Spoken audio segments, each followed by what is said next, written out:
I don't know how much in detail you want to go in this respect, but Ezekiel, two things that people say when it comes to the quest for Asab. One is in terms of Abiy, it's his vanity project, because he knows that if he were to somehow secure Asab, he would go down in history, and that is driven by that personal ambition, because Abiy is that sort of person. That's one thing people say.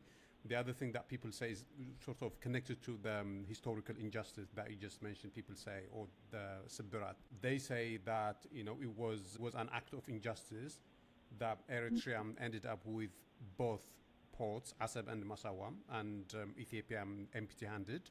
And now it's a country of 120 million people, and landlocked country of 120 million people in that region is unsustainable, and therefore that it's about time Ethiopians solved that significant problem. That is what you hear people say. Again, I'm trying to steelman the case for why people think it's a worthwhile adventure. So I don't know if you want to sort of counter any of that. Sure.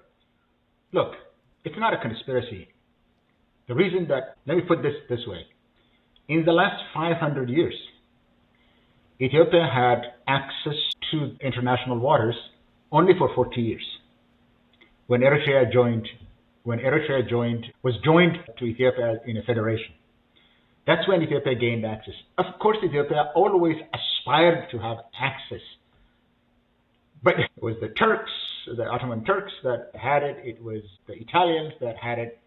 But Ethiopia did not have access to. But the fact that Ethiopia, since medieval times, that Ethiopian leaders wanted access to the sea is not to be denied, but it's only in the last 40 years, that in the 40 years between 1950 and 1990, that Ethiopia had Asab and Massawa as its own sovereign port. So Eritrea joined Ethiopia in a federation, and Ethiopia gained access to the sea. Eritrea won the war, obliterated the Ethiopian army in Eritrea, and chose independence in a legal way. Held a referendum, and it became a member of the United Nations, and Eritrea is another country right now. You can wail about it, you can decry it, you can talk about it, you can whine about it.